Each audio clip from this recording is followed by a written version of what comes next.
इस देश की जो सरकार है ढीली ढाली सरकार है। 5 साल सरकार देश की नहीं चलने वाली।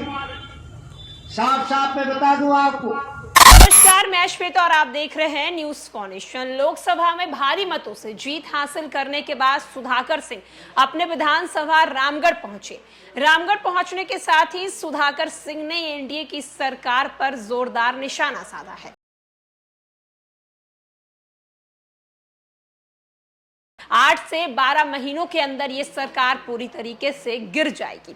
देखिएगा, जुलाई महीने आते आते तक ये सरकार जो है वो एक बार फिर से गिर जाएगी और ये सरकार खत्म हो जाएगी। दरअसल आपको बताते चले कि सुधाकर सिंह राजद के प्रत्याशी के तौर पर लोकसभा का चुनाव लड़े थे और उन्हें भारी मतों से जीत भी हासिल हुई। जीत हासिल करने के बाद वो विधानसभा रामगढ़ पहुंचे और वहां पहुंचकर बीजेपी की सरकार, एनडीए की सरकार पर जोरदार निशाना साध रहे हैं। क्या कुछ सुधाकर सिंह बोल रहे हैं, चलिए हम आपको सीधे उनकी बातों को सुनवाते हैं। इस देश की जो सरकार है ढीली ढाली सरकार है और जिस अहमन्यता के साथ इस देश में सरकार चलाने का प्रयास भारतीय जनता पार्टी के द्वारा किया जा रहा है, आने वाले वक्त में 8 से 12 महीने के भीतर इस देश में नई सरकार बनेगी, यह आपको चौंकाएगा नहीं। इस मंच से मैं कह रहा हूं, दुर्गावती के मंच से सैकड़ों फेसबुक और डिजिटल मीडिया के लोगों कैद कर रहे हैं मेरे भाषण को। याद रखिएगा कि मैंने क्या कहा। भी नहीं हुआ है। अगले जुलाई में आप देखेंगे जब सदन चलेगा तो डंके के चोट पे मैं कह रहा हूं कि देश की सरकार को चंद दिनों में ही मेरे जैसे नौजवान सांसद देश में चुन के आए इंडिया गठबंधन के, हम लोग भुट्टे पर ला देंगे। इस विश्वास को रखिए। इस देश में समाजवादी सरकार, धर्मनिरपेक्ष सरकार की बात संविधान के जरिए हुआ था, सुनने में आया है। मैं अभी देखा नहीं कि महात्मा गांधी और BR अम्बेडकर की मूर्तियां देश की संसद से बाहर कर दी गई हैं। यह मैंने दिल्ली के सड़कों पे मैंने कई महत्वपूर्ण सांसद सदस्यों के द्वारा मैंने सुना है। 18 तारीख को जब हम लोग उम्मीद है कि शपथ लेने जाएंगे तो इस बात की तहकीकात भी करेंगे। अगर ऐसा हुआ तो एक लंबा संघर्ष देखेगा यह देश।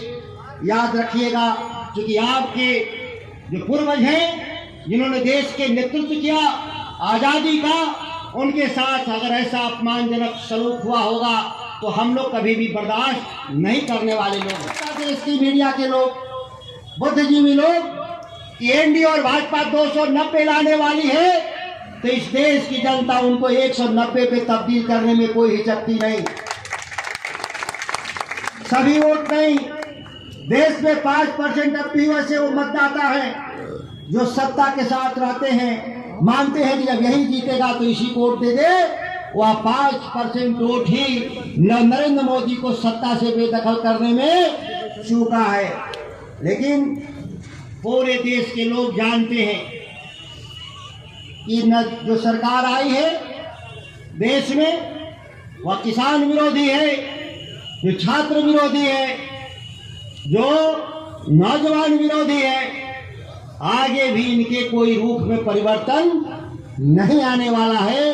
जिस तरीके से भारतीय जनता पार्टी ने अपने संसदीय दल का नेता चुना वह सभी को चौंकाने वाला। उन्होंने कोई भी परंपराओं का पालन नहीं किया, ना ही उन्होंने संसदीय बोर्ड की बैठक बुलाई, ना ही इसके अलावा कोई भी और औपचारिकता पूरा किया। लोगों ने सीधे सीधे राष्ट्रपति के सामने सरकार बनाने का दावा ठोक दिया। लोगों ने चाहते थे बदमाश लोग कि असेंबली में हम लोग बेईमानी से जीते हैं तो लोकसभा में कौन बेईमानी हुआ भाई? आप लोगों ने उस पाप को धो दिया। इस इलाके के लोगों ने इस पाप को धो दिया। अब नहीं कहेंगे ना सड़क पर लोग कि बेईमानी से जीते हैं हम लोग। 189 दुर्गावती तो 8000 से हारते थे, जीत गए। वो तो हुआ ही। विधानसभा भी 10,000 12,000 से जीत गए। लोकसभा भी बढ़िया से जीते। साढ़े तीन साल सड़क पे घूम घूम के विरोधी कहता था 189 वोट से चुनाव जीते हैं लोग, बेईमानी से जीते हैं। भाई ये बेईमानी से सर्टिफिकेट अगर मिलना होता तो मोदी जी ले लेते मिथिलेश तिवारी के लिए, काहे में ले लिया लोग। दिल्ली में सरकार मोदी जी का, बिहार में नीतीश जी का, और छाती ठोक के दोनों के खिलाफ लड़ा हम। मैंने इस बात को मीडिया के जरिए दिल्ली में 2 दिन के भीतर मैंने दर्जनों मीडिया चैनलों के सामने मैंने रखा, लेकिन चूंकि वह आलोचना मीडिया का भी था, इसीलिए बहुत सारे चैनलों ने उस इंटरव्यू को सेंसर करने का काम किया, उसको खबरों को दिखाने का काम नहीं किया। जिस दिन देश में चुनाव हो रहा था, अगर उस दिन कहा होता देश की मीडिया के लोग, बुद्धिजीवी लोग, एनडीए और भाजपा 290 लाने वाली है, तो इस देश की जनता उनको 190 पे तब्दील करने में कोई हिचकती नहीं। जो लोग देश के संविधान बदलने के नाम पर आए थे, भारतीय जनता पार्टी के लोगों ने कहा था कि 400 दीजिए, हम देश का संविधान बदलेंगे।